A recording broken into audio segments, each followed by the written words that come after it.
Olá, meu nome é Vitória Freitas, eu sou nutricionista e hoje a gente vai falar sobre uma coisa muito interessante, né? A gente vai conversar um pouquinho sobre os hábitos alimentares das pessoas que vivem mais de 100 anos no mundo. Sabe aquelas pessoas que conseguem ficar bem velhinhas, chegar a mais de 100 anos? Então, elas têm um hábito alimentar específico ou hábitos alimentares em comum e elas também têm um estilo de vida muito próprio e singular. Fica por aí que a gente vai falar um pouquinho mais sobre isso.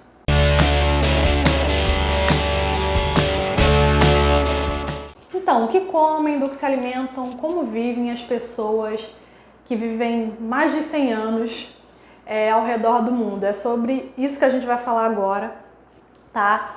E é muito interessante porque, assim, essas pessoas que são as centenárias, elas vivem em regiões específicas do planeta que elas são conhecidas como Blue Zones, tá? Né? As zonas azuis que englobam algumas regiões ali do planeta, que eu vou citar quais são, né?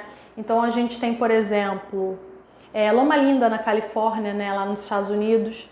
A gente tem a Península de Nicoya em Costa Rica. A gente tem Sardenha na Itália. A gente tem Icária na Grécia e a gente tem Okinawa no Japão. Sabe Okinawa, aquela ilhazinha lá do Mestre Miyagi, lá do Karate Kid? Eu tinha esquecido o nome do filme. Enfim, então essas regiões, elas têm uma quantidade muito expressiva de pessoas que vivem mais de 100 anos. E aí, além da alimentação, existem alguns fatores de estilo de vida que são muito similares para essas pessoas, tá? E eles viram, né, os pesquisadores que rastrearam, estudaram essas regiões, eles viram que existem 9 fatores de vida que são comuns a essas pessoas que conseguem chegar além dos 100 anos. E eu vou citar agora para vocês. Um dos fatores é que elas se movem naturalmente, né? Então não é que elas frequentem academia, mas o estilo de vida delas, onde elas moram, a comunidade em que elas vivem, estimula com que elas se movam naturalmente de forma assim bastante constante, né? Então elas estão sempre se exercitando, sempre fazendo atividade física de forma natural. O outro fator é que elas possuem um propósito de vida, elas sabem exatamente por que elas acordam todo dia, né? Elas têm atividades que preenchem a vida delas, né? Elas têm uma filosofia de vida que ajuda elas a levarem a vida adiante. Um outro fator é que elas possuem um momento de descanso, de pausa no ritmo acelerado de vida. A gente que vive aqui na cidade grande, né, que vive em boa parte do mundo, a gente está o tempo todo como? Aceleradíssimo, a gente dificilmente para. Às vezes a gente está no final de semana e já está pensando o que vai fazer na próxima semana. E não, lá eles têm, sabe, nesses diferentes lugares, eles têm momentos, eles passam por rituais, eles, enfim, têm um momento de confraternização com os amigos ou com as famílias que eles realmente desaceleram. E isso ajuda a regular os hormônios, a regular, enfim, o estresse, que é uma das principais causas, né, dessa inflamação de baixo grau que acaba levando ao desenvolvimento de doenças de um modo geral. Eles levam a sério a regra dos 80%, ou seja, quando o estômago está 80% cheio, eles simplesmente param de comer, né? Então eles não deixam com que o estômago fique estufado, né? Eles dão esse lapsozinho aí de 20% do estômago. E eles também têm uma tendência a comer menores refeições à noite. Um outro fator é que a dieta deles é mais baseada em plantas, né?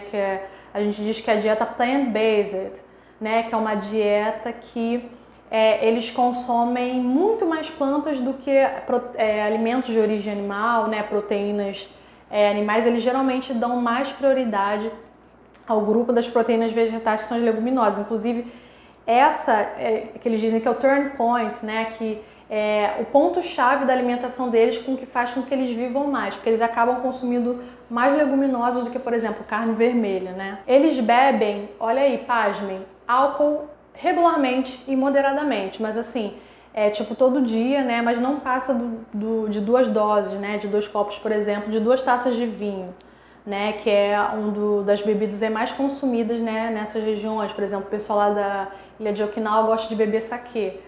E, enfim, aí foi provado realmente que o álcool pode ser interessante, exceto os adventistas que não bebem, não fazem o consumo de álcool. Eles também possuem um sentimento de pertencimento baseado na fé. Ou seja, todos esses diferentes grupos de pessoas desses diferentes países, eles possuem uma fé para chamar de sua. Eles frequentam semanalmente um templo ou um grupo religioso, né? Seguem alguma crença, né? Isso traz também um sentimento de fortalecimento, né? Enfim. E aí foi visto, inclusive, ter essa fé pode adicionar vários anos a mais, de 4 a 14 anos a mais na expectativa de vida. Outra questão é que o ente querido deles sempre vem primeiro, então eles pensam sempre primeiro na família, para depois pensar no trabalho, para depois pensar nos problemas. Então, se eles têm ali alguma questão na vida que eles precisam resolver, que eles precisam lidar, eles sempre vão pensar em colocar a família como prioridade para depois eles decidirem outras questões. E o último aspecto que eu achei maravilhoso é que o pertencimento de uma tribo, né? Então eles possuem ali amigos que se acompanham durante a vida inteira e que isso também traz um senso de que você não está solitário, que você não está abandonado, que se você vier a passar alguma necessidade física ou financeira na vida, você vai ter um grupo que vai estar ali te dando um suporte. Inclusive na ilha de Okinawa, eles têm o que eles chamam de moais, que são grupos de 5 amigos que acabam se ajudando um ao outro durante toda a vida, cuidando um do outro. Então, se às vezes eles fazem a reunião e um falta, eles vão até a casa do faltoso para ver o que aconteceu. Acaba também fazendo ali uma espécie de repasse de dinheiro, né, de acúmulo de dinheiro entre o grupo, para quando um deles precisar, esse dinheiro ser repassado, enfim, ser dedicado aquela pessoa ali que está precisando. Agora vamos falar especificamente das dietas das diferentes regiões das Blue Zones, tá? Eu vou citar assim por alto como é que é, para vocês poderem entender e tentar aí se adequar ao máximo nessa realidade, tá? Eu juro para vocês que não é nada fora do comum. Se vocês pesquisarem e verem como é que pode ser essas dietas, é só, na verdade, priorizar alguns grupos de alimentos em detrimento dos outros e vice-versa. Então, por exemplo, a famosa dieta da Sardenha, né, que é aquela região lá da Itália. Então, a dieta da Sardenha é a base de plantas, consistindo de grãos integrais, de pão, feijão e frutas.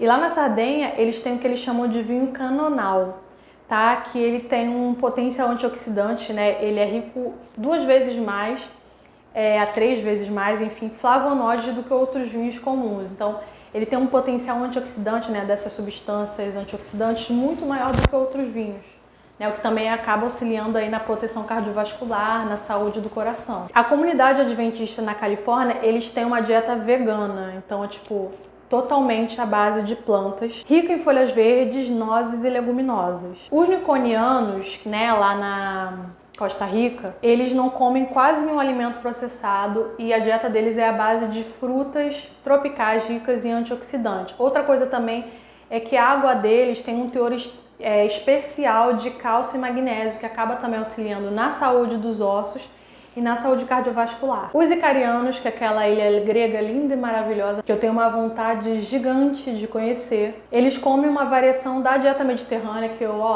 sou apaixonada, eu amo. Inclusive pesquisem mais sobre a dieta mediterrânea, inclusive eu vou ver se eu trago vídeo aqui no canal falando um pouquinho melhor sobre essa dieta, porque a gente não pode deixar de citar. E aí eles comem essa variação dessa dieta mediterrânea com quantidade suficiente de frutas vegetais, tá? Comem também batata e uma quantidade boa de azeite de oliva. E também grãos integrais e feijões. O que se chegou a uma conclusão, né? Levando em consideração todas essas diferentes regiões das Blue Zones? É que independente da constituição da dieta, né? A gente sabe, por exemplo, que a dieta mediterrânea ali de cara, ela é basicamente riquíssima em gordura, né? 40% mais ou menos aí.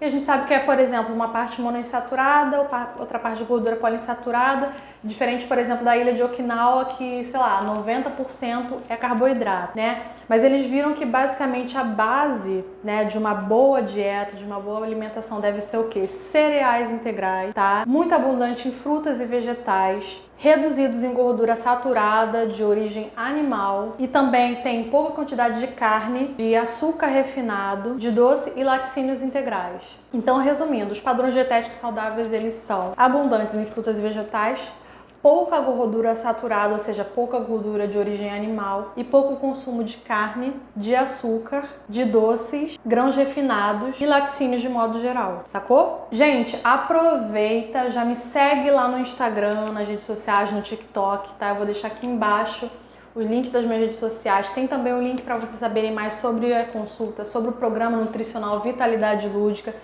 para a gente poder oferecer para vocês um processo de reeducação alimentar completo. Inclusive, a gente vai falar um pouquinho mais sobre as Blue Zones lá no programa nutricional. E, enfim, é isso. Muito obrigada por terem estado até aqui e até o próximo vídeo.